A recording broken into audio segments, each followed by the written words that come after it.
Okay, what is the most challenging thing about being a director? Giving interviews.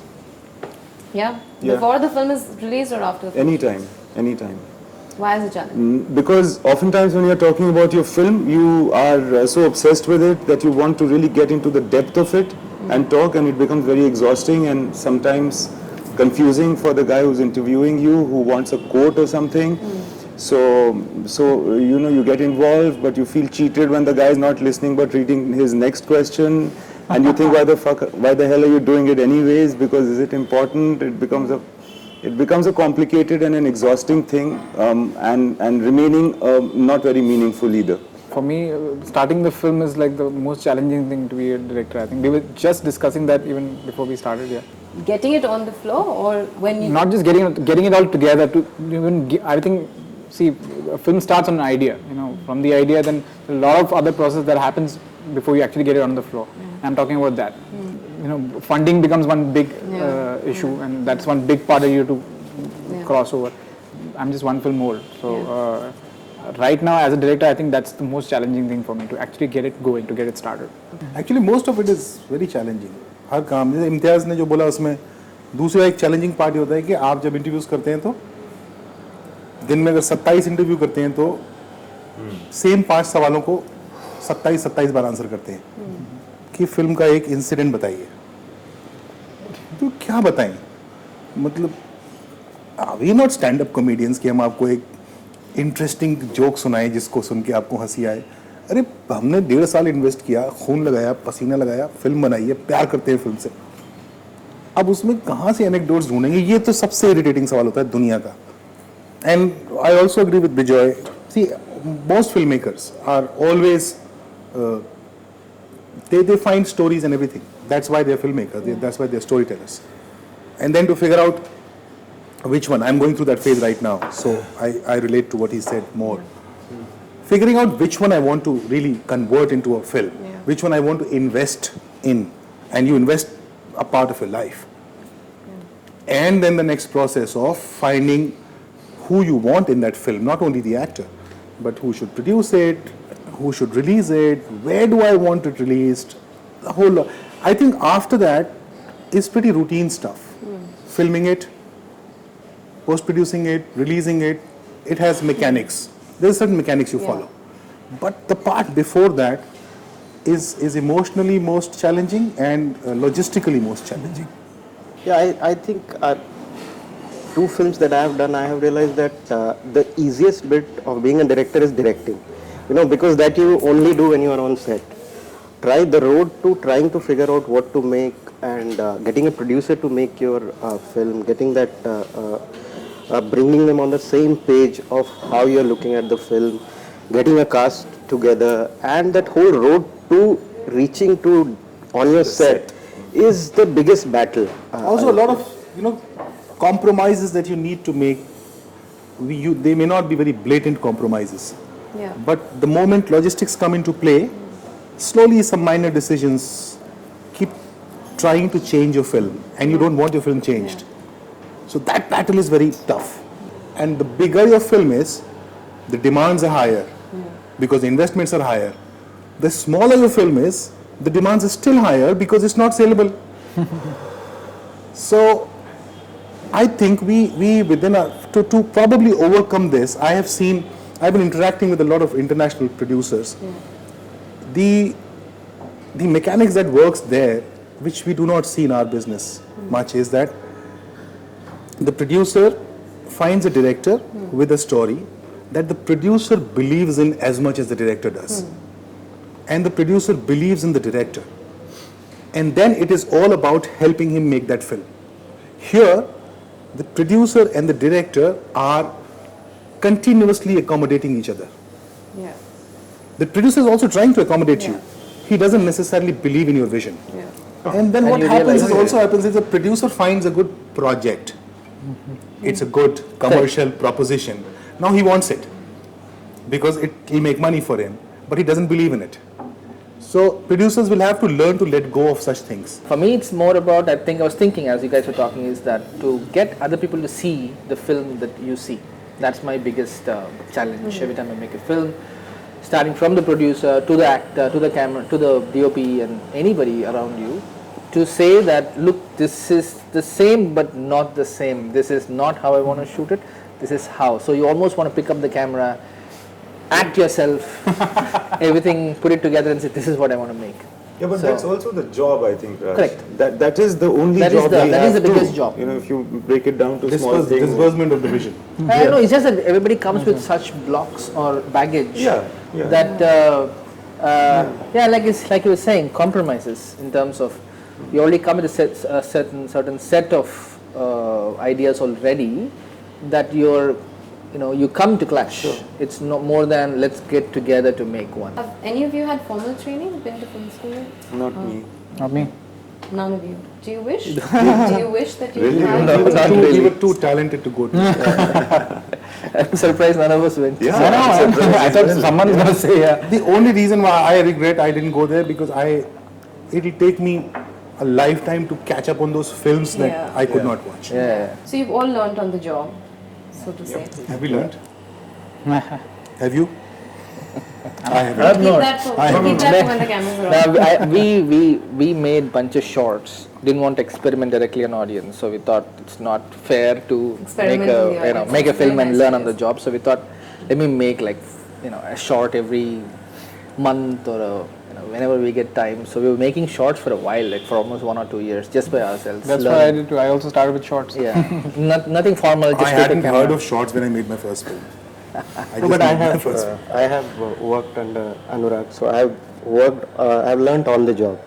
Most of the things No, learned, I have been an assistant myself. Yeah. So as an assistant, I have picked up a lot of things. I never believed in. Still, I don't believe in that going to school thing. Because there's a lot of practicality when you're making films. There's so many things that you have to handle on the job. And those things are so unbelievable that you don't. they cannot be Nobody can taught. teach you. So you can only see and learn from filmmakers or while you are on job. Looking at the director work and what kind of situation he was going through, people in and around, at least I learned how to handle. I preempted that, if one has to handle a certain situation, I can do it this way, or at least I can try doing that. I'm sure there've been plenty, but can you guys recall some turning points in your learning curve, like some lessons that you remember that you learned on the job? For me, I mean, for me, everything, it was quite an eye-opening experience where you see directors handling actors. We are just assistants. When you join in, you are just assistants. You see a director handling an actor. You see a director trying to navigate through different people or, different situation to make the film that he wants to make. So you learn. And also I learned this, not what kinds of film to make, but the spirit of filmmaking. That's what you learn while you are doing, while you are working under somebody. I was pitching for Shaitan for Mr. Mithun Chakrabarti. I went to meet him and I was pitching for this one role to him, and I just in 10 minutes I just explained the idea to him and he understood the film immediately, and he was quiet for some time and then he looked at me and said, "Kursi se awaaz nahi aani chahiye." So me and my writer just looked at each other and we looked back at him and he repeated the same thing again.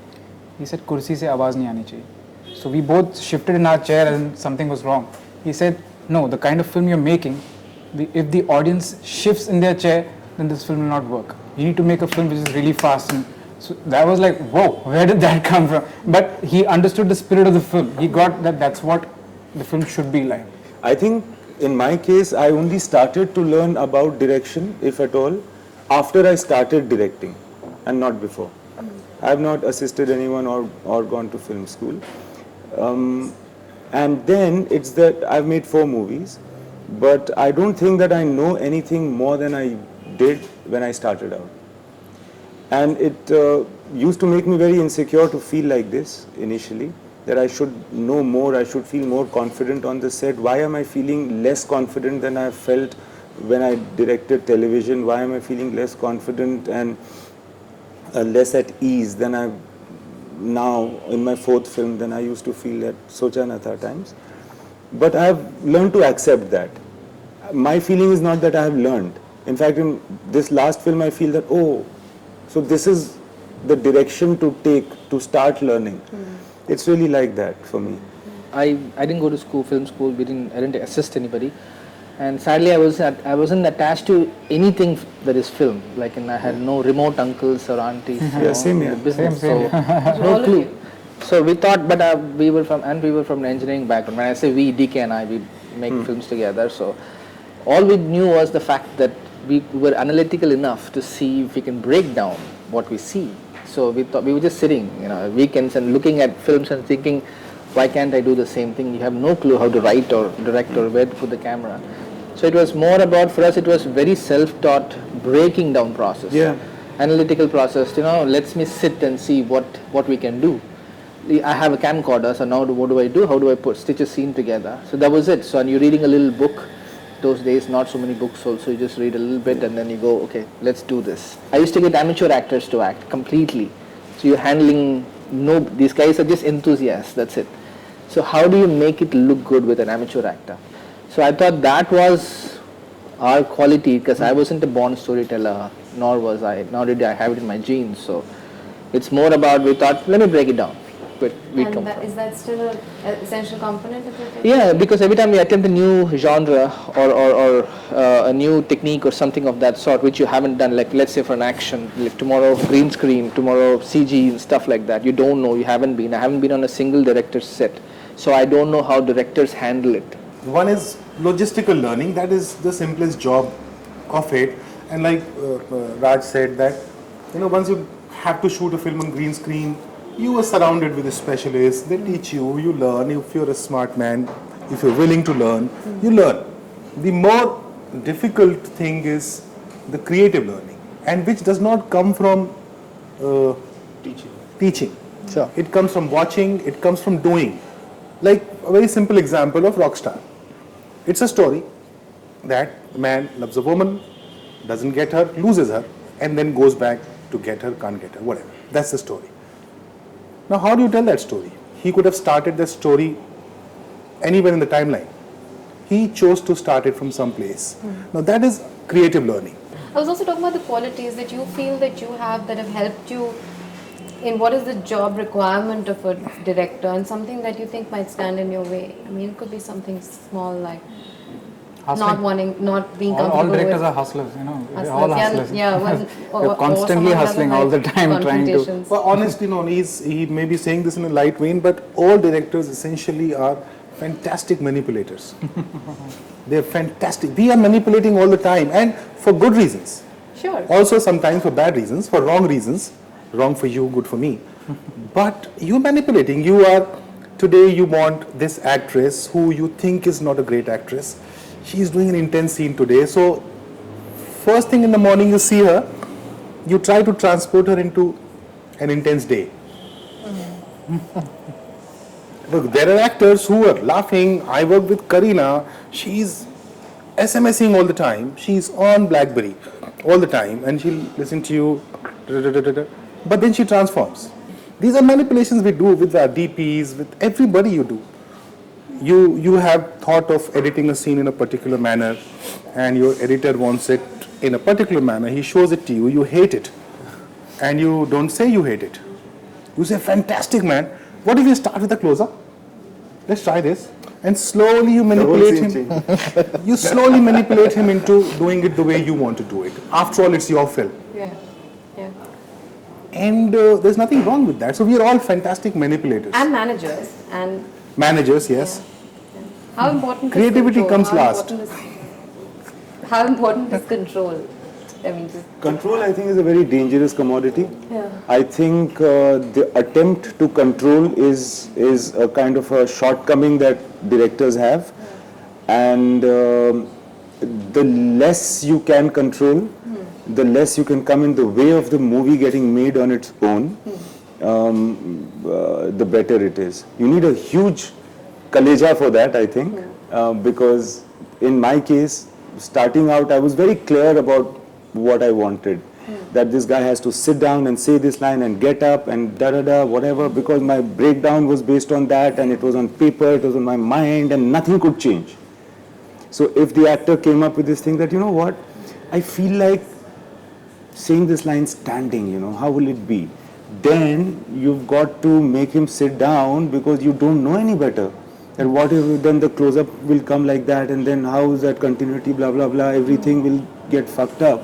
So he better bloody sit down and I better find a way of making him sit down without appearing to And be then you rude to him. intellectualize it. And then you got to intellectualize it, then you got to say, sir, wo kahani mein na wo sunlight, what he doesn't understand, and make him do it. But then but you know in your heart that that moment was true for him to stand and deliver. Then gradually I think you let that go and say, okay, what will happen? Yeah, you know, if he stands and says this, okay, so I can't take that shot and the edit will not turn out like that. So then what will happen? Is there a way out of that? Can we take the breakdown in this way? And then you start losing that control. And I feel that the few good things that I might have seen in my movies are coming from there, not from imposing a control, but actually giving it up. Has the struggle for you stopped? Or Never. Negotiating the balance between control and letting go? Never. It never stops. It's It's a constant struggle. it's constant. But you become more comfortable with it. Not really, but you've done. You never become comfortable with it. It's you know, it's about being a director or playing a director. Yeah. You know, Yeah. it becomes that. Yeah. Once you tell an actor, you know, also we work with actors who have their own mind, and it's, I mean, a very sound mind. So what Yeah. happens is a lot of times it happens that they might come up with something where they might say, you know, you must have constructed a scene in a particular way, you know, and then you come up with, then they come in, they read the scene, and it might turn out very differently. So how well, either we can say, no, I want it this way, and they become very defensive. The environment becomes very tense. Or you can just work around things. You can see, you know, how this can work for you. So it's like if you love something, set it free. I also kind of disagree with Imtiaz on this. There's a logistical control that I agree Yeah. you should let go. But there's a film that you thought when you started making that film, and slowly by losing this control, you may end up making a film that you were not set out to make. I'll give you an example of a great filmmaker, Stanley Kubrick, Eyes Wide Shut. He disowns that film. Yes. He said, I got so enamored, overawed by my stars that I did not make the film I wanted to make. And Stanley Kubrick. You have to keep a watch and still like when you're doing a film like Ravan, where what Imtiaz says will have to be done. This has to be shot like this. These shots are prepped like it, rigged like it. Don't move. Yeah. Okay? And there are scenes when I would shoot when I know this is a performance scene. Doesn't matter how you shoot it. When Amitabh Bachchan tells Jaya Baduri that I am in love with Rekha, it's a single shot scene. When Dilip Kumar tells Amitabh Bachchan ke तुम्हारी माँ बीमार है, हो सके तो देखा ना, single shot scene है. So some scenes are like that. Actually, related to control is the idea of a director's instinct, right? I mean, is that something that you go back to? I mean, is that something that you fall back on while directing? And instinct, do you think it's getting better for you? I think instinct is very real, and oftentimes the only thing that you're going by. You decide to do something in a certain way, okay? And you're talking constantly to a lot of people, and this brings me to the point of manipulation as well. Then you will find the logic to give, to say, you know, the glass should be here. You know why? Because the light, because the dark, because the X, Y, Z. And you will find intelligent things to say to justify the glass being here if you ask yourself honestly, why do I have want the glass here? He says, I don't know, I just want it here. But that's pretty much how we manipulate ourselves as well. Exactly. And then sometimes you try to find logic for your own head. That am I just, a completely illogical Playing the person? director or being the director. Yeah. Actually, what is dangerous is the imitation of instinct. Yeah. Oh. Yes. Yes. Once your instinct worked, and then you tried to imitate that instinct, chances are it will be wrong. All of you have a writing credit on at least the last films that you've done. Most of you write at least partly write your films as well. How is it different? Working on material that has been written for you to direct and being part of a very active part of the writing process. I can't answer that because I've Always only written. directed what I've written. Have all of you always Same, had a yeah. writing? No, I have. See, the truth is that I don't know of many directors. I was talking to a fellow director the other day that I am waiting for a writer to come to me and say, Ashutosh Gowarikar, and give me a script, and I say, wow, let's start breaking down, let's start shooting. It cannot be so. Yeah, it can't. It cannot be so because a story and the way you want to tell it, and there's so many elements in the story, the way you would see it, is your job profile, is what you do, is the way you want to tell the story. Nobody can be a duplicate of that. So the truth is that all scripts are eventually supervised, at least supervised by the director. Sometimes you take the credit if you feel you've done enough. Yeah. You take the credit, sometimes you don't. In a word, just to substantiate what he's saying, just as a director directs actors, he also directs everyone else, all the various departments. Yeah. For me, I don't know whether I have written my films, but when I look at somebody else's material, for me, I don't see it. It's a strange thing, but when I read something written by somebody else, I don't see the film. But while I am writing it, while I am doing myself, because we describe our situations there, at least I do, that something will be here, he'll walk in like this, that. So I see the film in my head. So I find it for me, I find it very difficult. But I also want to do that, I also want to take somebody else's script and see whether I am able to do justice to that script or not. There was one of the defining features, at least in the media, of new Hindi filmmaking has been the introduction of the bound script. That now everyone has a bound script. What is your position on improvisation? How important is improvisation once you have that bound script? I'm certain all of you... Start from the left. Okay. That always takes place. How open are you to improvisation? Always, very open. There are certain situations where logistically you cannot afford to improvise. There you have to be stubborn, but otherwise, if it is to improve the film, the scene, the character, the moment, should be done. Yeah. For me, the improvisation is like part and parcel. It has to be there. In fact, when I work with any technician, any actor, I lay it on the table that I expect them to, come in and tell me or come in and pitch in what they think would be right for the film. But at the same time, it's at the end of the day, it is a mutual thing. At the end of the day, it's a call, like you were saying earlier. You are looking at it from, you're letting them do what they want to do. But at the same time, you are making sure that they are doing finally to what closest to what you really want. But there are lines. I'm sure that there are things you wouldn't. When I say bound script, things that you would want to keep sacrosanct and say, well, this is the realm of improvisation, and this is what we stay with. It is. See, on set, it's not the first time that you're meeting the team. Yeah. You've been through it. So Yeah. even the team knows the realm of improvisation. So it's not something that they will do absolutely out of the box. Sometimes that happens too. Sometimes It's not a random process. it's gone through a process. Guess who improvises the most away from the script? It's usually the director who's written the script. Yeah. So you do that, other people do that. You're actually trying to reach this script, the real script, Yes. which is not worded and not in the bound format, Yes. or laminated or whatever. I'm going to go back to something that you were saying earlier about picking the story you want to tell, you know, I mean, you're constantly fascinated by stories. And then the process of narrowing in on that one story, that this is the story I want to tell for my next film, or I'm sure it's different in small ways for all of you guys, but can you talk a little bit about that? We're all kind of vagabonds Yeah. intellectually. Sometimes, you know, something fascinates you so much, all night you're so excited, you want to start shooting next morning. And after a shower, you say, yeah, it's an okay idea. And you move on. It keeps happening to us all the time. So, I don't know, speaking for myself, I don't even know why I pick what I pick. For me, instinctive as well.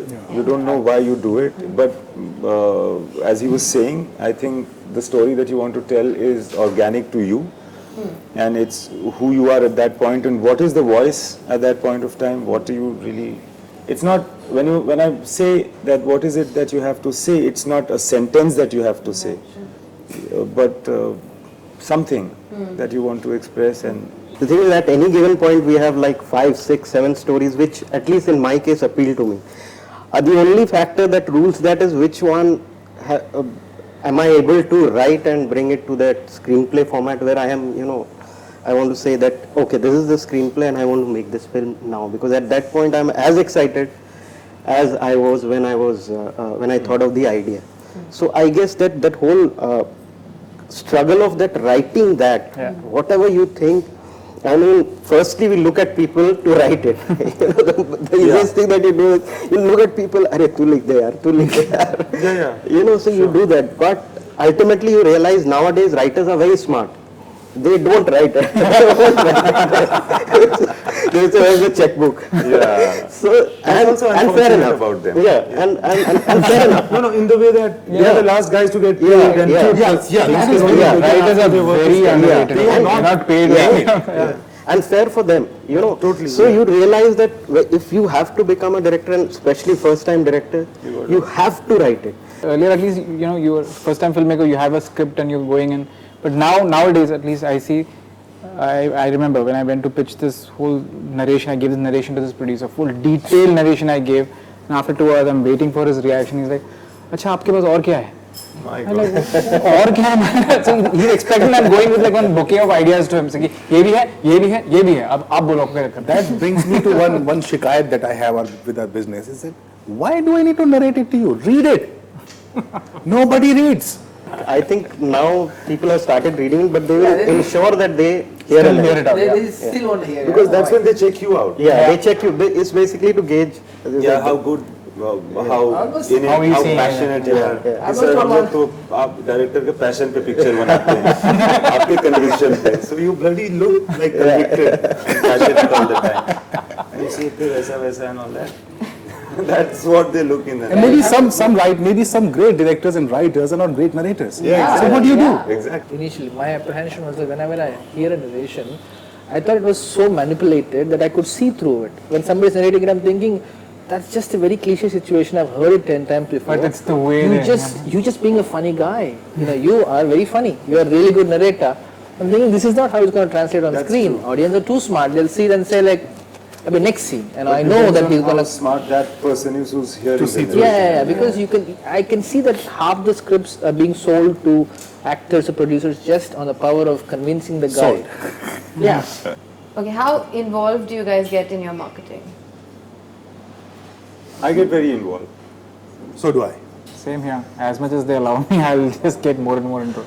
Yeah, I get to cut my own trailers is what I do, because this is what I want the trailer to be. So I sit and cut my trailers and design my posters and give it. But then it's really the producer's call. The director. No, it's not. I mean, you can fight it. But, You cannot put a trailer out that I don't approve of. Yeah, sure. but No, yeah. but beyond the trailer as well. I mean, there are Everything. so many aspects Poster of marketing. design. There are merchandising and tie-ups and brand tie-ups and Ray-Ban that I am not a part of. Okay. But presenting the film, I have to be a part of it. Does it concern you how the film is being projected, or is all publicity good publicity? No, for sure. I think the correct pitch of your film, the correct communication has to go out to the audience. Especially, you know, when I can only speak for myself. Yeah, sure. When you're not doing a mainstream kind of film, and you're trying to do something different and which is doesn't conform as such, the correct communication has to go out to the audience, I feel, because the audience coming in paying that money should not feel cheated. Like my film, for example, Shaitan, on satellite, it was projected as a horror film. They cut a trailer, they cut a promo to make it look like a horror. They took some weird shots, put some weird music on it, and that was the communication that was put out on TV, because they thought that will get more eyeballs for it. I feel that's the wrong approach. You can never compromise on your content that way, because then you're cheating your audience. People go with a mindset to watch a film. So you have to create the right mindset with which they should settle into their seats to watch the film. They should not be expecting a cheesecake and get a mousse. For me, it's very interesting in the sense that, apart from obviously, I have to look at the poster or I have to look at the promo, and if I have a doubt or if I feel that, if I have certain reservation. Otherwise, I think for me personally, I don't get involved too much in marketing, because I feel, the producers don't tell me how to make my films, I don't tell them how to market their film. It's also a subject of who you're working with, who your producer Yeah. is. Correct. It's usually a sharing of strengths, and if you feel that you can contribute, then you should as a director. And I don't think there is anything that should be kept away from the director's reach per se, because he obviously doesn't want to harm the film, and And knows the film best. knows the film best, and is expected to have the kind of objectivity that will enable the film to Yeah. reach out. Is there such a thing as too much publicity? Too much publicity might be wrong communication. Yeah. But you don't think they're two separate things? One thing could be wrong communication, one thing could also be publicity I overdrive. would want to hear actually their views on this, Yeah. because this was labeled against my film. Yeah. Correct. Rava. I was actually going to bring it That one day Ritesh Deshmukh came to the shoot. He was shooting somewhere. He came to Shah Rukh's and he said, cracked a very interesting joke. He said, अब तो सब लोग इसलिए picture देखने आएंगे कि अगर नहीं गए तो शाहरुख घर आ जाएगा. I'm really intrigued to know from you guys, did that happen to my film? I feel that I don't think there was any wrong communication. Yeah. There Any was no wrong wrong communication. no, wrong communication wasn't there. It was the most publicized film, of course, in the recent times. You couldn't avoid it. You It could not was- see it. Yeah, So which is all over. I thought was a double-edged sword. I was thinking, we were Yes. discussing about it, Yeah. thinking that this will make the haters and the lovers both go on the first day. But if because they've been fed so much, let's say you don't like the film, then in 1 day or 2 days or whenever these days, first show or second show, whatever, they'd come back and say, why did they feed us so much? Yeah, you're not The willing to antagonism discuss. just grows Yeah. up so much on everything is so instant these days that I feel that I thought maybe it's safer to do a publicity in a smaller chunk than talk about the film 2 years. Like if you see Hollywood films, a lot of films you see a trailer coming 1.5 years early. You see a Batman trailer that's coming next Christmas. You'll be like, oh my god, 1.5 years I'd wait for this. Which seems to be working there. But here I don't know if anybody's putting so much thought and analysis and marketing Yes. brain behind it. It's one person's idea and saying like, you know what, fuck it, let me just do the film for 6 months. There was actually a thought process why we released the first poster in January, 2nd of January, and the film came out on 26th of October. So pretty much 10 months. The thought was that Shah Rukh Khan, lover boy, not many action films, superhero costume. Will they accept? Will they like this costume? No. Yes. To test it. No. Let them get used Let's to it. Yeah. put it out, let them live with it. And they will eventually accept it. That's what happened. But I guess the entire allegation, if I may call it, of over publicity in case of Ravan probably happened in the last Yes. 8 weeks or 6 weeks. And I wonder if that affected the business adversely. I think It might have affected the audience, a part of audiences thinking that why they're doing this to me so much. But business-wise, you can say if it worked in the first 2 days, then it worked. It works, right? Right? Yeah. The whole idea was worked, Yeah. right? That way. I think with Ravan, it was about, like he said, the last couple of weeks and the intensity with which it intensity happened. with which it was literally everywhere. Yeah, so but it was there, Anubhav, that Yeah. people were, Yeah. generally, I mean, these jokes are also coming out of there, I guess. Yes. Which is, and it's interesting actually to find out from you whether it worked or it didn't work, what you think about it. Yeah. Because the nation was going that, yaar, बहुत कर रहे हैं, बहुत ज़्यादा See, कर रहे हैं. I met two kinds of people, literally two kinds of people, two kinds of responses to my film. Loved it, hated it. The publicity or the film? The film. Okay. And that's where I'm trying to combine the two probably, that I was very early during the making, during the promotion, I told Shah Rukh that this time you're doing so much that they are going to expect Shah Rukh Khan to actually come out of the screen in every theatre. And which can become a letdown. Yeah. That जो शाहरुख तो आया नहीं यार, बाहर screen के बाहर नहीं आया यार वो. The film did like 240 whatever crores, great numbers, top 3, top 4, top 5. Could it have been 400? And did not become 400 because we over publicized? I don't know. Nobody knows. No, yeah. Maybe some people in the business say that it could have done 300, it could have done 400. Because of lesser publicity? Because it was over publicized. So people got a sense of they were Shahrukh तो बाहर नहीं आया यार, screen के बाहर नहीं आया. अच्छा, expectation like. हमने ये प्रॉमिस किया था कि शाहरुख बाहर आ जाएगा. I've heard this and the other. I've heard a producer say this to me. What? The other option, saying that maybe next film, whatever they were doing, it's a big enough film, and they were saying that we're going to do it only for a month, the whole thing, from the teaser to the release, and it's a big film.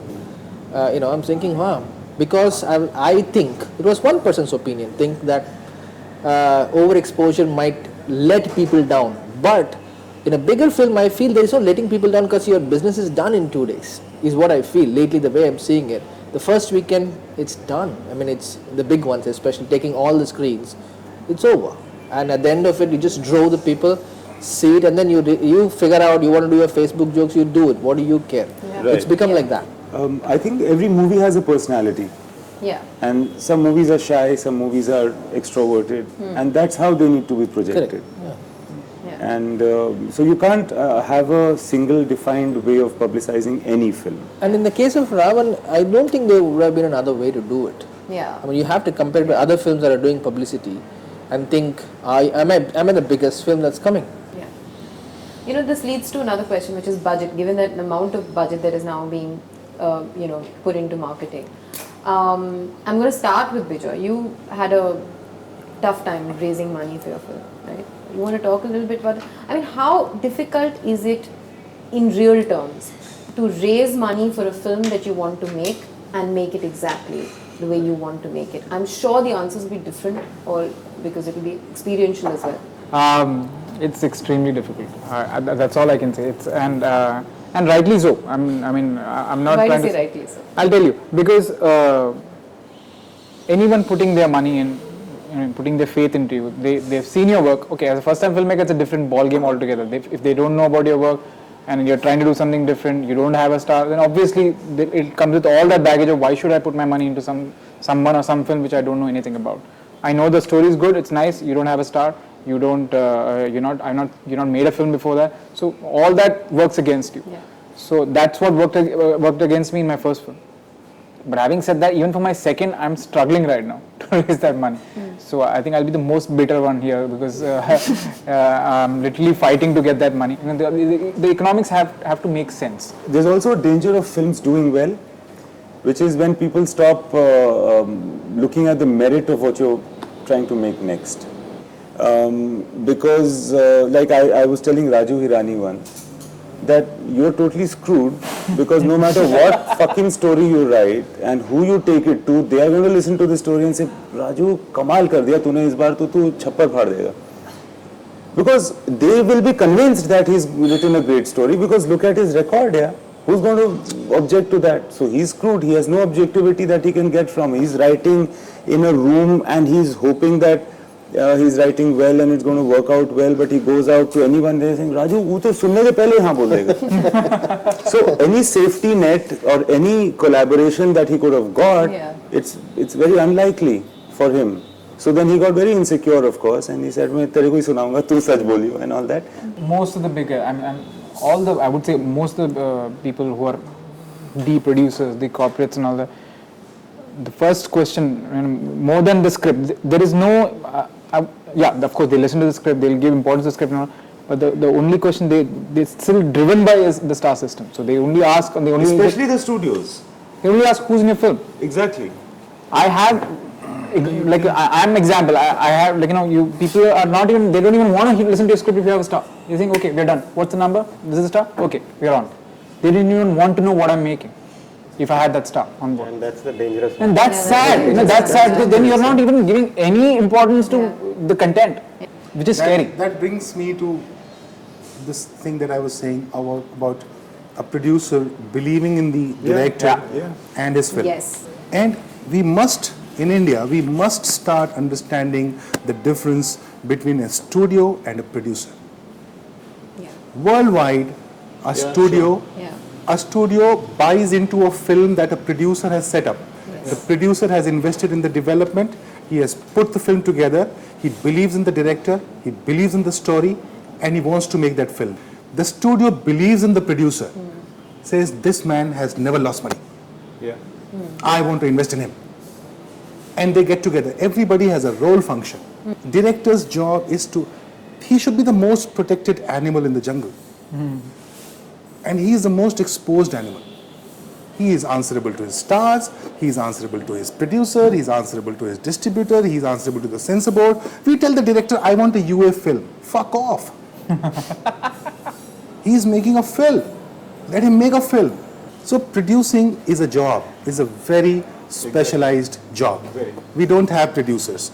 Is that why a lot of stars and directors are taking to producing themselves? Is it a good idea? No. It's more about control. It is about control? Yeah. Is this Directors about are the money? doing it out of frustration because they want to at least control their film. And stars are doing it because it makes good business sense because they are charging 50% of the production But that cost can also be anyways. dangerous. I mean, if it is such a specialized It job. is so dangerous, can't you see it? Your films are not recognized outside of this country. You are still seen as Rajasthan ka Jaipur in the world film market. Has any of your films done $20 million outside of India? No. Why?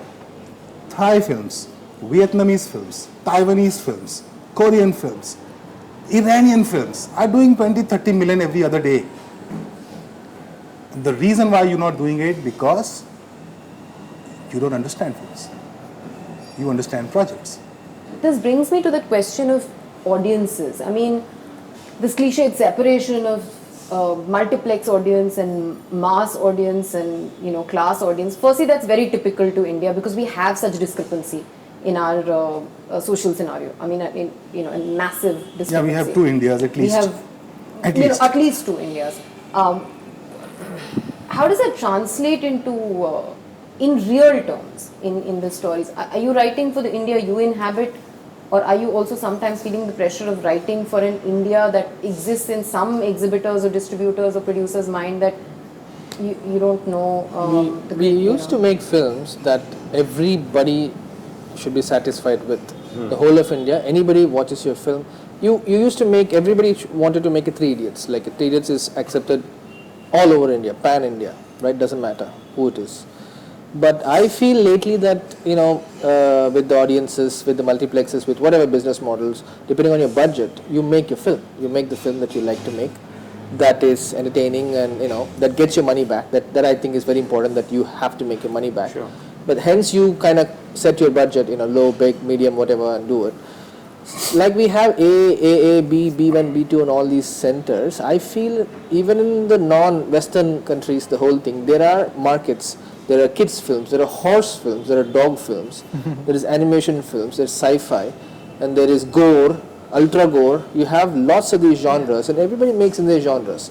In a similar way, I feel that we are developing into that, where you have audiences for different genres, different kinds of films, slowly, so that you don't have to worry about making a Three Idiots every time.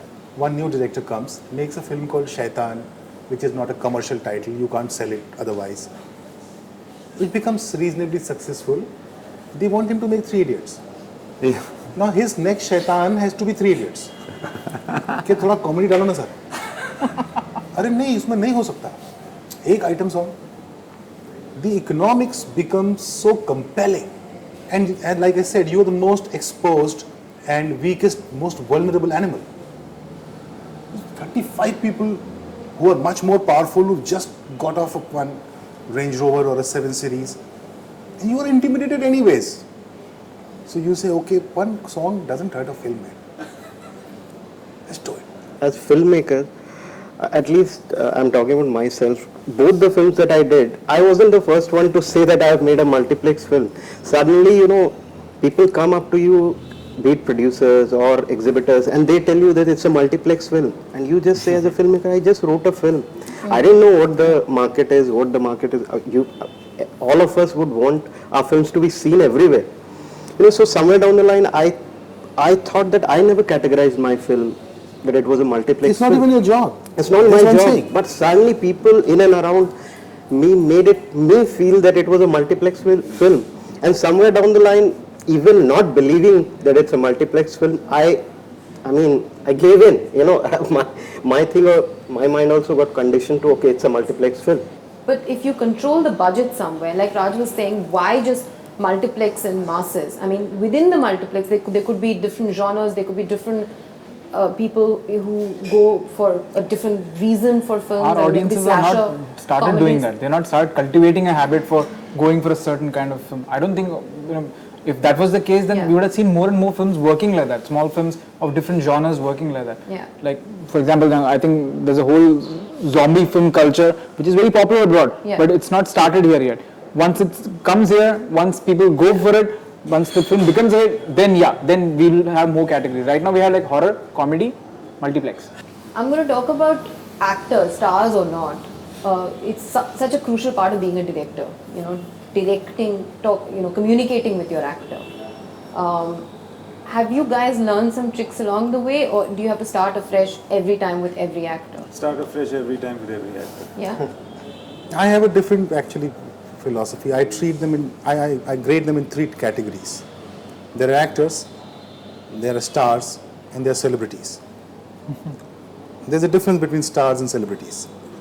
A celebrity is a person who would be mobbed, but that mob will not go to the theater. Yeah. He's just a celebrity. So, Anna Hazare is a celebrity. You can make a film with Anna Hazare, and you can make a film with Cricketer. Or a cricketer. That's your choice. Now, you have to figure out who's a real star.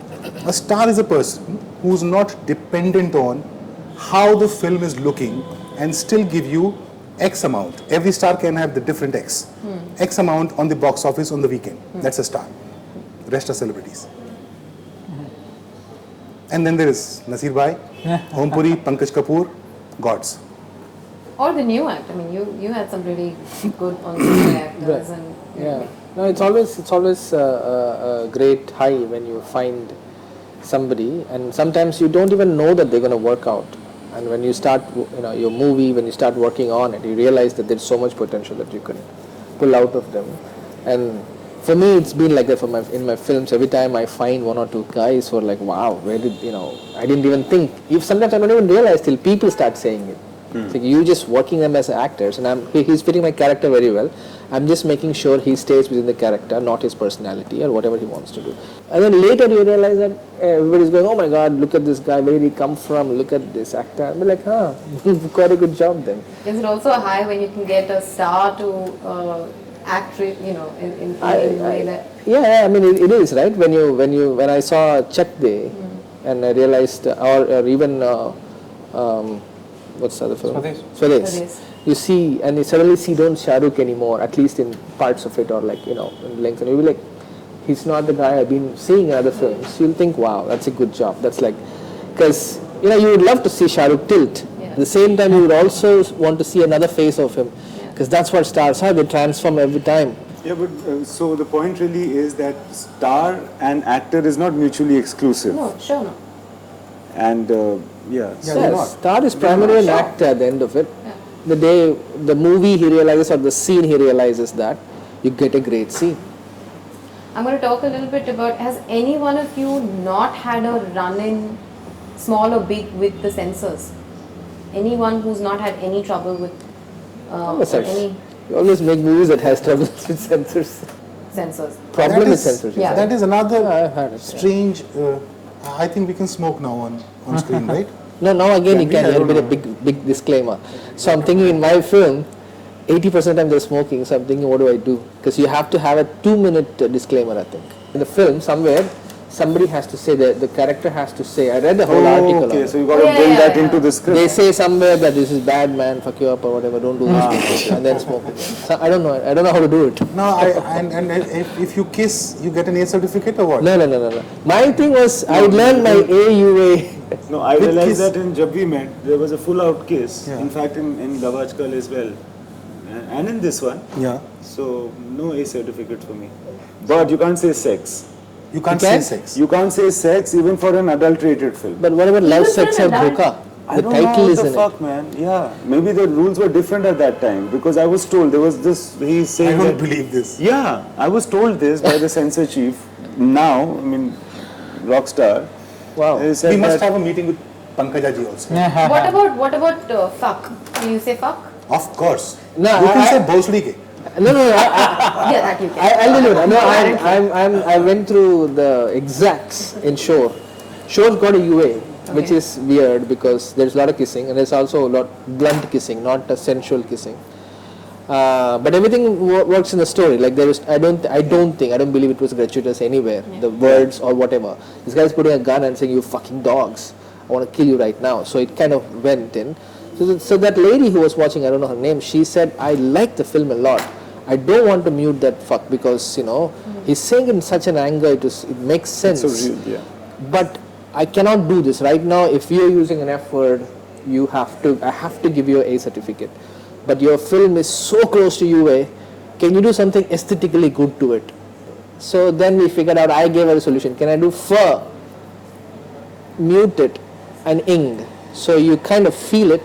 So we actually worked on 2 hours on that word, where it was like, fucking dog. So people all thought, "Hey, you got away with the whole fucking word," except what we did was like worked on it, tweaked it. You fucking dog. So it's almost like you're swallowing it, and then it works like that. She came and said in a very sweet way, very well-clad sari, like a cotton नहीं बोल sari. सकते. See, Raj, you cannot do. We have to take out those 3 fucks in the film. You can keep your chutia. You can keep all that. I was like, what? Okay, it was hilarious. I couldn't even laugh. I was like, this is great like scene, so. You had a very strange thing with with Rockstar, Tibet. with the Tibet thing. Oh, yeah, they I've read several accounts. So first, tell us what it was actually. There was this slogan, this banner that people were holding in one of these shot at Dharamsala and Norvul Inca, and it was part of the brief of the song that it catches root and people start associating their own angst or troubles with this slogan of Sada Haq. And so there was this banner saying Free Tibet. And there was the flag flying, the Tibetan flag. Now Tibet of course is technically not a country anymore. Ultimately what happened is that they said that Free Tibet is not India's position on Tibet in our diplomatic situation. So you can't say Free Tibet. I mean, we support the autonomy of Tibet, but I said that won't be a good banner. Make it famous. So they said, yeah, but we can't let you use Free Tibet. But what you can do is you can do just a little bit of a smudge and we'll pass it. Now, I spoke to them for a while, but honestly also let me tell you that I thought that I am a filmmaker. I can't also kid myself to say that India's position on Tibet should be so and so. And unfortunately, the guys who you are talking to have a rule book as well. They say, sir, aisa mat, I have to go by this. And I, not very grudgingly either, said, okay, fine, as long as the point communicates. Yeah. Just like, fine. As long as we all know that it's Free Tibet, it's fine. Does anyone feel that we don't need in this age with internet and everything, we don't need censorship anymore? Or that there could be another way, like a self-regulation? There could be another way. Or, There could be surely another way. I don't have a clear position, unfortunately, about it. I don't know whether there should be no censorship, But maybe sometimes I think that there should just not be any censorship, because people can choose for themselves what they want to watch, what they want their children to watch, etc., etc. No, I don't even know whether people. You could well have a section, a certificate that says uncensored. So at your own Enter risk. at your own risk. Like, I'll give you an example. I was walking into the preview of Rockstar and I had my 10-year-old kid with me. I don't know why Imtiaz doesn't make films like those. I don't know why I asked him, Imtiaz, bachche ko le, okay na? So he said, perfect. It was just a passing conversation. But as a father, I was concerned. I was watching a Norwegian film. Very simple film, two brothers story, blah, blah, blah, blah, blah. Suddenly one brother walks in, the other brother has called him. And my son strolled along, was just sitting, he was not interested in the film, but he started watching it. And he said, why did you call me? And he says, no, I wanted you to be present. And he takes out a knife and slits his throat. And blood all over. And by then it was over. I just covered his eyes, it was over. So, as an audience, I want to have the right to know what I'm getting into. Sure. As a father, as a parent, I want to have the right. As long as you tell me this could be dangerous. Like what they write, use viewer discretion kind of a thing. Yeah. I think there should be a certificate like that. Trust me, there'll be blockbusters. But I think the danger of not having a centralized body could also be that there could be arbid forces censoring things. But what is the sanctity of the centralized body? A central body that Imtiaz goes and struggles with, ki bhai Tibet mein aisa, I am not for freeing Tibet, it's just a placard. It's just a placard in the existing India. So he does his entire fight and then suddenly Mayawati stands up and she goes, you can't show this film in my state. Who are you? Who are you? Or who are they? Tell me. Yeah. The central government must take a stand. Prakash Jha could not release his film. Yeah. Even after censorship. Even after censorship. Then what is that censor board doing there? Or the thing that happened in Gujarat, because Amir spoke for, against a dam, that they wouldn't allow a film to release there. Or, This is so ridiculous. Religious bodies, Yeah. I had some trouble in Love Ajkal with that, saying that some religious body stood up to say after censorship that you can't show it, and then the censor board was pressurized, and then a lot of shit happened. There are two kinds of censorship that we face. One is one censorship we go to, the other one which comes to us. but also inculcated self-censorship, given that there's so many censorship, did you ever, your film had a lot of risque comedy, did you ever anticipate that, is that something you start thinking about? Or is it something that It is something worth thinking about. This is a very sensitive area. I don't know if I should bring this up on record. But the least that I can say is that it also depends who you are. Depends on who you are. So, honestly, I don't think many other producers would have gotten away with Bose DK. Right. So, I'm sure, going by the same logic, I got away with some. Okay. Yeah, that's true. I mean, the amount of delivery, I loved the film. It's great, fun and everything. Yeah, I love the film. Yeah. And it's funny and it's, all that stuff. But the amount of profanity in the film, Amir must have just gone in and said, I think it's all right, and they would just pass it. So, it'd be nice to have a producer like that when you want to make a film or you want to do it. So it also matters depends on who you are. Yeah. I mean, but Bandit Queen went on with censor board for 35 years before it made the world go gaga over it. Yeah. And we couldn't see the film. I saw Bandit Queen on a pirated DVD much before it was released because it took forever to release. As with Anurag's Punch. Yeah. Yeah. Yeah. But one angle for censorship, just to get the debate, is that I was just thinking, as a filmmaker, you don't want censorship. You want to do what you want. That's it.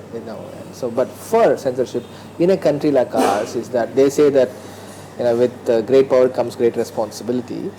I don't know if all the filmmakers, this includes directors, producers, distributors, whoever is making a film, is always thinking right. I mean, they're pretty much what you're saying is that this is a country that doesn't have a system in place, that doesn't have a good father, say closing your son's eyes. It's just people are just growing up ad hocly, seeing ad hoc stuff, and their minds are shaped like that. So my aunt said, like, I saw this film, and of course she was also referring to my film, and I said, like, जो भी इनको पता नहीं है, they learn from your film or from their film. So I'm like, I see that, I feel for it. My answer would be, don't show it. Be a parent, be a good parent, don't show it to them. What's the first thing that when you see a non-filmmaker, a guy that's not attached to film industry say to you when you know you're a filmmaker, saying, "Arey, mujhe bhi a role dena, I want to be the villain." Nobody says, usually I've heard it a lot, I want to be the villain. The original, the whole, what's that? The original whole raping the maid, the whole original B-movie, 80s car thing is that. I want to be a villain, man, you know, I'll be good in these scenes, you know, rape, this, that and all stuff. So we've been cultured like that. The fact that for us, the nudity, that sex comes from the little bit of maid, poor thing, mopping the house is what it is. And I realized that, oh my God, all my friends are saying I want to be villains. Nobody's saying I want to be a hero. I want to be that guy who smokes and kills and, you know, stabs and picks out the chain. Smoking has nothing to do with killing, okay? No, I'm just saying. no, it's all cool, no? You get to smoke, you get to wear glass, you got babes around you. We talk about institutions. We don't have Oscars. We don't have the equivalent of Oscars or Golden Globes. Yes, we do. But is there any award that any one of you aspires for in India? I really do want a serious answer to this. No. When we started off, at least long time ago, we used to look forward to all these awards. We used to look forward to all national film fair screen. But over the years, the kind of films that have got the recognition, it's really lost a lot of credibility, I feel. Yeah. And now, being part of the industry, you get to hear from hearsay so many things that you really start to question, is it really... And the cynicism is so much that I don't even know if anyone really debates anymore. Like post Oscars, at least there's a debate about the politics of the committee or whatever, but here I don't even know if it's...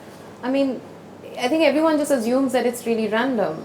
How unfair and how blatant you can say that of the 5 nominated films in the Oscars, this one deserved a little more. But all 5 are great films. Yeah. There's no debate about that. Yeah.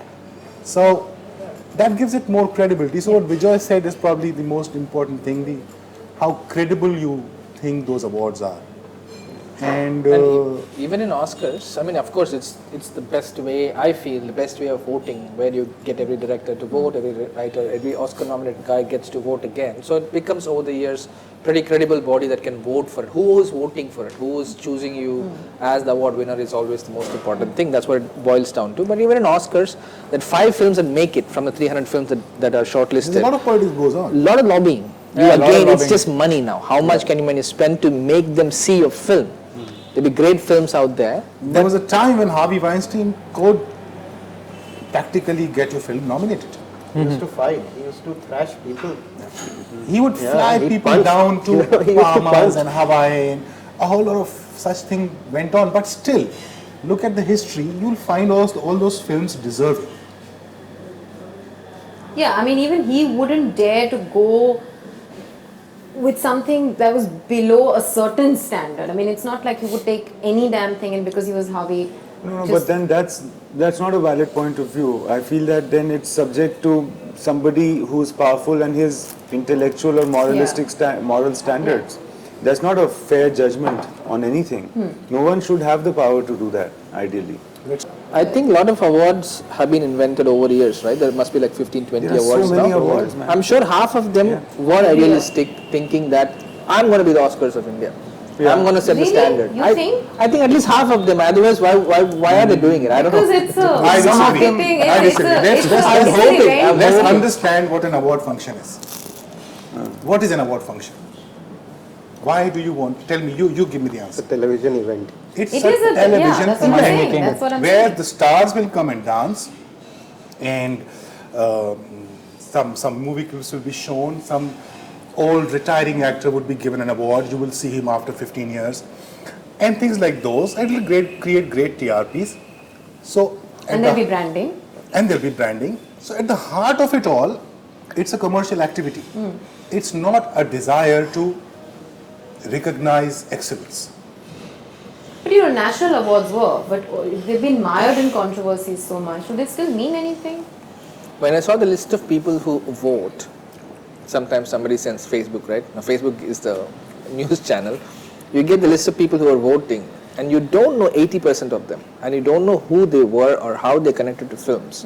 And you realize, oh my God, Also, the category itself doesn't inspire confidence. I mean, film can be best film, it can't be best popular film. You know, best romantic film. Best romantic film. I mean, you Best just give actor them in a best society film. awareness role. I mean, Really? what are these kind of I saw one categories? recently. And best actor in a seriously useless role. Yeah. So what is this all this, so A lot of people come. Yeah. all this, so people will come. So it'll be a star-studded event. I was on one jury once, and I decided I'll never be on a jury. You are a bad actress. Suppose I said Imtiaz. And we have to give you an award. We are all intelligent, credible people, history behind us, so we can't say no, give an award to her because I look like a fool. So all of us know that the award's to be given to her. So like we intellectualize कि ये glass यहाँ क्यों होना चाहिए. This time she did something. I feel her eyes were very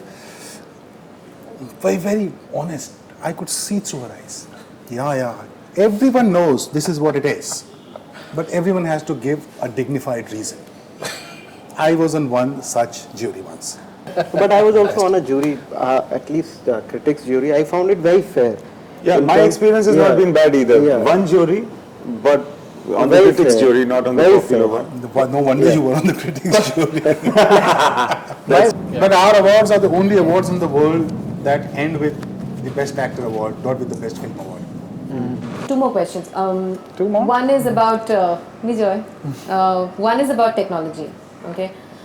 Is it I have nothing to do necessarily? I'm You leaving. know that you have to talk the most here, right?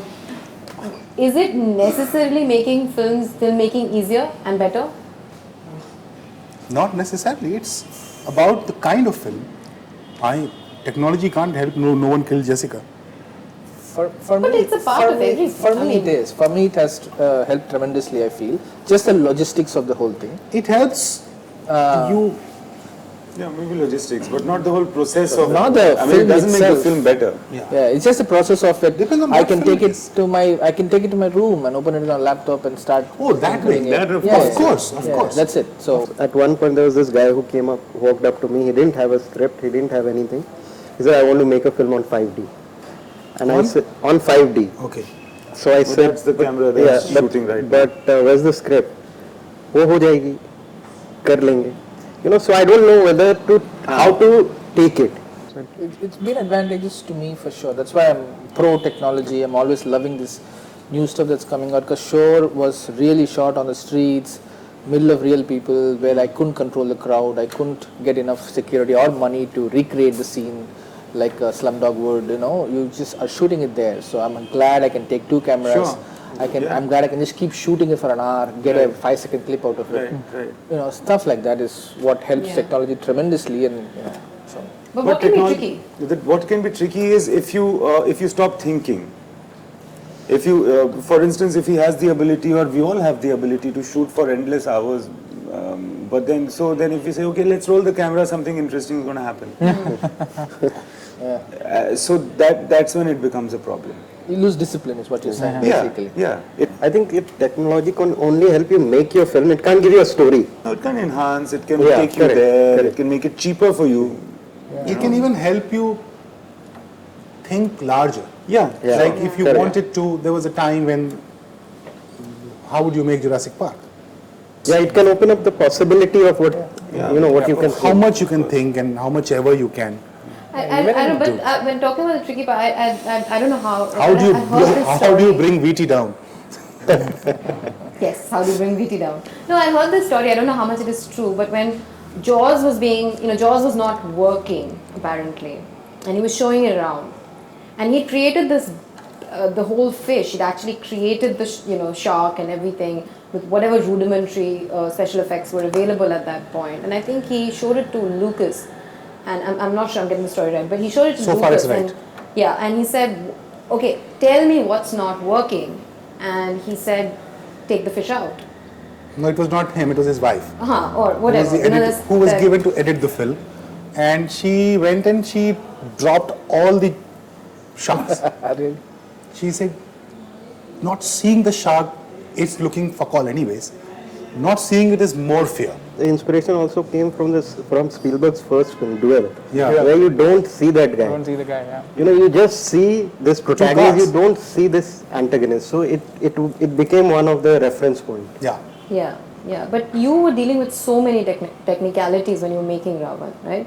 Was it difficult to keep your eyes on was it challenging to keep your eyes on the human core of the story? Sometimes it's so intricately technological that you're talking 45 degrees from here, and then 6 feet now it has to be 8 feet. You suddenly lose the actor.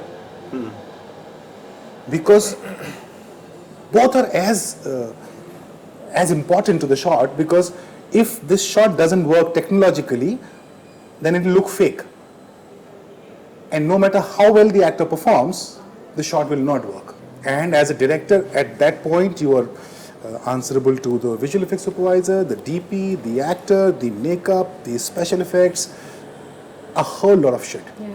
I mean, both are always important. All the superhero movies, it's the emotion when it's Spider-Man's uncle dying, or it's always that. And actually, there's so much technology that's invisible. I mean, in a sense, there's so many wires that you just don't see, and you actually you think it's all really happening, and it's just the emotion that you're really connecting. No, I disagree with you. Yeah? I think if all those things were not working, you will not get to that emotion. That's what she's saying. That's what I'm saying. That's what you're saying. Yeah, I'm that's what sorry. saying. My No, English is... no, I'm just saying that a lot of times there's also a lot, when we talk about genre film viewing, a lot of people tend to believe, even in the US, that you're going to see great special effects. I'm not sure that that's not a myth. I'm not sure that it's not the simple story of Spider-Man that's always moving you. That's what I was actually saying. Yeah, no, it drives people to go to the theatre wanting to see the stunning visuals. What makes the film run and become a good film is the core of the film. So it's both. Okay, absolutely final question. What is the experience of putting your movie out like? I'm pretty sure you've been asked this question before, but if you can describe it for me, what is the experience of releasing a film and having it out there for everyone now, critics, audience, everyone to see and react to? I know that there are so many pre-screenings that there's a sort of buffer period, but My experience at pre-screenings are the wrongest reactions you get. Do you think so? Yeah, can. I mean, potentially, yeah. I've it's not like the done exit polls. They're always wrongly listed. There are exit polls and there are friends, I guess. There are other industry people, etc. Some of them are there to love your film, and some of them are there to hate your film. Yeah, usually you would know who's going to say what. Yeah. One change, personal or professional, that your last film has made in your Made life. my life. How has the film changed you? Well, the film changed But me. personal or professional? I mean, not change, but a change that is brought about. I mean, you learn you learn every time what not to do, what to do. I could do this better. I would have shot it better. I'm never satisfied with the film because even the other person is saying, "Oh, it's a great film, man. I know. I can just see all the flaws in it." Yeah. So I realized that I'll You say, only see "Thank you." flaws only, huh? Sorry? Yeah, You only see flaws in your film. Correct. I'm only seeing it. Oh my You God! never it's a- enjoy your films like other people can. And somebody says, "This is the scene to remember." You're right about this scene. I'm thinking, "Oh fuck! I mean, I patched Yeah. that up. This is up. This Yeah. is bad." So, and that way you learn at a basic level. Sure, yeah, because of the reception it got and all that, and the fact that people got it, it kind of gave me the confidence of tackling something off and still being confident about it. Because I always felt Shore was an entertainer. Like no matter what, it's a fun film. No, anybody who watches it, you can still have at a topical level, still have fun. I don't care about the depths you go or not into the script or the thing. You really have fun, but so I didn't think everybody was gonna care for it. So when they did care for it, I realized that so I'm more confident that next time I put a little nuance in a film or a subtlety or a little subtext or a subplot, I'll be very confident that I'll just take on. I can do a superstar film. I'll still have my nuances in it with great confidence because if this can relate to people, that will relate better because Do you have more. feel more a part of this industry after Shore? I'm always on the peripheries of industry. Only now I've met 4 directors. Otherwise, I really don't know anybody. So I know I'm. As he said, you learn a lot. I believe with every film you live a life. when you're making a film from the time of its inception to the time of its release and the reception, obviously I personally feel that I have lived a life, with that film, and you have your lessons from there. You get you get to know others' point of view. Some might be what you thought, some might not be what you thought, and those are the things that make you think. And then when you go back to look at it, maybe certain point of views you agree to, certain point of view don't agree to, but it makes you think. And because you handle so many people, be it actors, different kind of actors, you deal with different kinds of people, so you also learn lessons in life how to deal and go ahead. All of the above. Additionally, I think for Rockstar, it was more internal learning, etc. For one thing, I felt how the person that a technician or an actor is, how much that matters for a movie, that I understood in this film.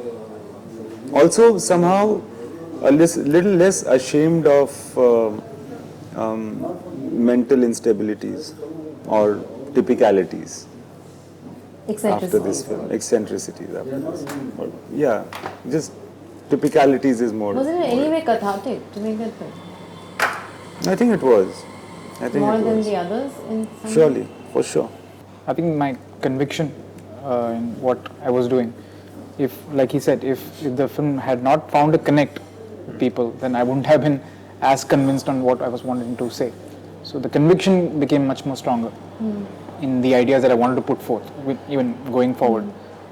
And if the film had not received, of course, there would have been a lot more introspection in what I want to say in the future. Nothing One left thing besides one achievement which is does not come from every film, which is a big plus and a big minus as well. The size of the film, the kind of film, not only the budget, the kind and the size. So that gives me the confidence of being able to handle any kind of film. But at the same time, I realize while they were talking that I am having difficulty choosing my next. कि ये बहुत छोटी तो नहीं है, which is a bad consideration. But you used to, like I said in an interview, which is true, that on one day I asked my production manager, how much are we spending today? And he said, how precisely do you want to know? I said, quite precise. He came back and told me the number of, which was the budget of my first film. So now and I did that at least 4 times in the film. And all 4 times it was. हाँ मतलब 3-3 करोड़ रुपए का दिन था. तो आप कहे कि ऐसा एक छोटी सी कहानी सोचिए, मुझे बड़ी अच्छी लग रही है, getting very drawn, love story बनाई नहीं बहुत समय से, लव स्टोरी है, तो जब बनाओ छोटी है, तो मैं झगड़ा करता हूँ अपने आप से कि छोटी है तो क्या हुआ, कहानी है, पिक्चर है, तुझे अच्छी लगती है बना. So that is the negative. The positive is कि ठीक है, ले आओ 500 आदमी ले आओ सेट पे, कोई टेंशन नहीं, ले आओ 500. 1000 है, ले आओ. 1000 भी थे यार एक दिन सेट पे, 1000 आदमी था सेट पे. Wow. I would also like to ask 2000 के बराबर शाहरुख था. I would like to ask Imtiaz a question. I mean, when you read reviews or when people react to things like and in reference to Rockstar, people react saying that Imtiaz यार अच्छी है लेकिन जब भी met जैसी नहीं है या लव आजकल जैसी नहीं है. The one thing that comes to my mind is it happened to No One Killed Jessica also. That's why I'm asking this question to you, is how do you react to that? Because as a filmmaker, you never are going to, you never went and thought that I'm going to make a film like Jab We Met. You are making a rock star. See, I feel that I tend not to be very harsh to people who say that. I feel they will obviously say that, yeah. Now, every movie that I make or anybody one of us makes will be compared with every other movie. People might expect that No One Killed Jessica in your next, etc., etc. That's for them to figure out. Okay, and yes, it is, and I'm sure that they're going to say after every movie of mine that this is not like that. But as long as you don't become I'm okay with it, with people criticizing in that way, that their expectations weren't met, as long as I am sure that I'm not becoming a victim of that. I'm not getting into that trap that after making Jab We Met, I should have made Jab We Met and Jab We Met again, which would limit my career and really make I it. don't think you'll be able to make Jab We Met again. Not at all. Or try to, Or any other film. I think yeah? it links up to how you take feedback and where you draw the lines of accepting feedback. I'm pretty sure that, see, that might be the dominant voice, but I can say, just as a random example, that I would say that Jab We Met was not Rockstar. When Love Aajkal was released, a lot of people gave it like 3.5 stars or 4 stars, etc. And many of them wrote that it's nice, but it is still not Jab We Met. Those same critics, because I'm the director of both movies, I had given 2.5 or 2 stars to Jab We Met when it had released. Same critics. I have experienced this. So then you don't take it very seriously, do you? As a result of which, I don't really read reviews anymore. Honestly, I have not really read reviews of Rockstar either. Not because I hate them and I think whatever shit, but because it's irrelevant to me. The same blacker standing outside Chandan Cinema has told me at Love Aajkal time that ये क्या किया आपने second half में? जब भी met का तो इतना अच्छा था. अच्छा, जब भी मेट ने पानी भी मांगा था single screen में. And today, अभी after the release of Rockstar, when I went there, the same group of guys और इम्तियाज भाई क्या हालचाल, क्या किया आपने second 8:30 के बाद तो picture सो गई है, आपने तो कुछ किया नहीं. लव आजकल में कितना अच्छा किया था, आपने आपको वैसे करना था. I said, ये सब चलता रहता है, you know. You can Would any of you want to would you guys ever want to have a conversation like this with critics and genuinely ask them what they think and how? You know, what, like just one line to this. I think, Rajkumar, this is a good sign. When they say this film is not as good as your previous film, is a very good sign. They were expecting more from you. Sure. So it's respected. It's respectable. Yeah. Sorry. Yeah. No, Reviews. that was a random question. But would you ever want to have a conversation? No, I think with everybody critics? has their opinion on films, and that should be respected. It's a very interesting saying, no? Opinions are like assholes. Everybody has one. Some are published, some are not. Maybe there will be some opinions which will be much worse than the reviews. Yeah. Unfortunately, they're not written. Yeah, no, I mean, it's not good or bad, but it's about understanding a thought process of how, like you said, I mean, would you ever get curious about what do they think? I mean, what are they thinking? How do they think? You were saying about credibility. You know, what kind of films that if you're used to reading reviews of certain critics, you see what kind of films how their rating have been in the past. Exactly. And then when they're rating your films, you kind of judge them based on what they've been doing. Yeah. So you have your benchmarks to I read one of the reviews of Ravan that said the most expensive midlife crisis ever. Are you reviewing a film? Or are you taking a personal podcast? It's like a personal thing. So then it's about what Bijoy said, it's about credibility. This is a respectable review. There are some reviews that I think are very accurate with how the film will do at the box office. You may or not, may not. Which is not a review, which is which is not a prediction. We're still a developing industry, so let people have called. the time to learn the really art of seeing. And there are reviewers that directors, filmmakers ask, कैसी लगी? क्या कर रहे? अच्छा, oh shit, हाँ यार सही कह रहा है. वो आने में टाइम लगेगा. अभी filmmakers को भी जैसे सीखने में टाइम लगेगा, वैसे सबको टाइम लगेगा. One thing that I'd like to say about critics is the fact that entitled to their opinion, nobody is debating that. You hated my film, loved my film, liked his film better than mine, all that is fine. But sometimes you can see an agenda. Sometimes you see that it's all that I am trying to become an opinion leader by criticizing and having a voice which needs to be quietened so then I can have you on my show, etc., etc., is the beginning of what seems to me a big kind of agenda. That is not on, no? That's not on. Provocation, I mean. Reviews is also creative. It should be a very Reviewing creative the filmmaker rather than the film, reviewing the filmmaker, getting personal. Now the I don't reviews, know, I think it's more. They just tell you the a- story and that's it. And now the reviews are more about ROI. Return on investment is new. everybody is a trade guru. Yeah, Rather it's than a film ROI. person. The ROI of this film is not good. return on investment. Plus, it's there's one reviewer I know. In the first 3 paragraphs, he gives the entire story out. That's everything. exactly. Everything most is given people out. do that. No? Most people And that's do that. horrendous. You should never. You can't do that to a film. Then what are you leaving the viewer for? You tell, okay, this is what the film is about. He's giving details of every scene, the plot, everything is given up. Now, who would want to watch the film? And it comes out on I'm Thursday. just glad Thank that God he people stopped don't- writing. I'm No, I'm just happy glad that that people don't read reviews much. They just see the stars. I'm telling you, nobody's reading it. हाँ they say ना अरे आपकी film को 4 star मिलेंगे. I don't At times it doesn't even Many match. international The review reviews is like this time. slightly Why? No. Because in many magazines the stars are not up to the Reviewer, reviewer. it's the editor. It's a very big financial decision for the Sure. company. Yeah, no, I agree. I Yeah. agree.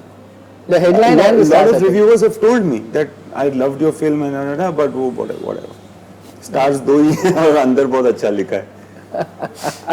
Yeah, or the reverse. Also, are the critics morally supposed to say that don't go and watch this film? No, never. Is it It's a like waste of money? no. I think only in India I Yeah. have seen something like this happening. So offensive It to gets any very personal, that's the to point. any filmmaker. I mean, whether he's also making But a they're also, DC that's what director. he said, no? They're also trying to create a brand. Yeah, using there's a whole feeding off race to say, against see, films. I said this. अभी तो picture release तो छोड़ दो, review छोड़ दो, release के पहले शायद 20 दिन पहले ट्रेलर्स पे वो शुरू हो जाता है कि ये इतने का ओपनिंग वीकेंड लेगी. It's so disturbing. It's and people should respect the process of making films. Sometimes a director can end up making a bad film. But Yeah. the fact remains that a team passionately works towards something for a long time. That whole sanctity and respect somewhere And gets. social networking has made that much worse because Twitter and Facebook I have don't now know these. about that. No, I don't know Are that. you on Twitter? I'm not on Twitter. I'm not active on Facebook much. But I feel that instead of one person accumulating all the power of opinion leading, there are many people now. So if you can write a review, I can write a review as well. Which is Rating why opinions is it's like if there are more opinions, at least there is some sort of a division of scale, you know, and that there are so many opinions that you have also seen the other point of view, etc. That is an ideal situation in India. But the way it's actually playing out on Twitter is that there seems to be a competition who can get nastier because that is how you attract followers That's and build true. a brand. But that's Whether or exactly not- what critics do anyways. Before the advent of Twitter, that was going on anyway. no, in Or fact, it right. can potentially It's go just on. that number has increased on different platforms. But the act is the same. Unfortunately, the Twitter guys or the anonymous, the blogs and everything have such a small voice compared to the main critics. 2 days ago, 4 days ago, you get your 3 stars, 4 stars. You are just overpowering everybody with that. You know, so the critics, no matter what, who's saying what on Twitter, that too few critics that have the power to really start off the buzz, no matter what. So yes, I it becomes think only in extremely Bombay, strange. Raj. Please go back. I have done this research. No, I agree. Bodyguard has such terrible reviews across the. No, some platform. stars are beyond critics. Some movies are beyond critics. It's just that time. Yeah, the time they get. mid-sized films suffer the most Yes, some are just. It doesn't matter. because That's why I saw a poster of Ready, redone poster of Ready, saying how somebody put up these posters saying how the movie should be. So they changed the posters.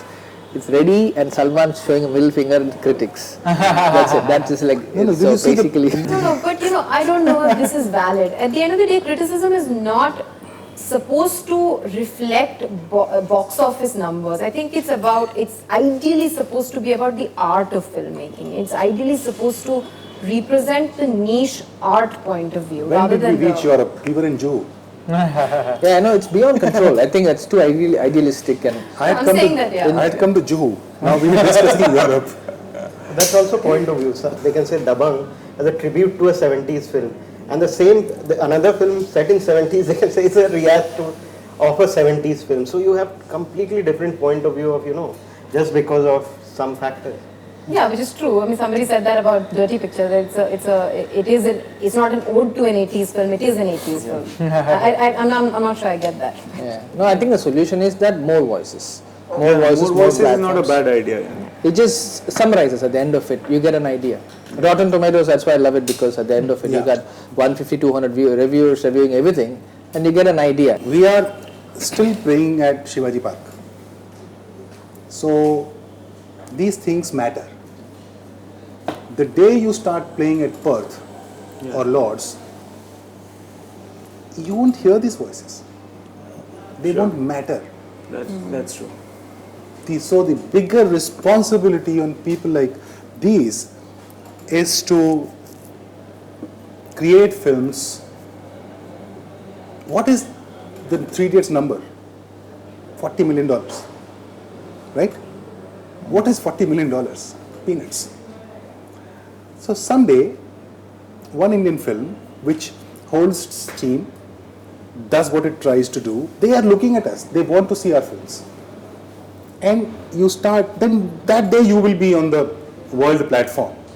And then nothing of this will matter. Then you will have to follow the existing culture, which is quite dignified. So the evolution of our cinema will also lead to the evolution of the dependent industries, which These includes guys, the critics directors have to win the fight. yeah. And then this will happen. I'm pretty certain that that's the best way we could end this. Directors have to win the fight. I'm going to let you guys go. All right. Thank you. Thanks. Take a nice page and smile.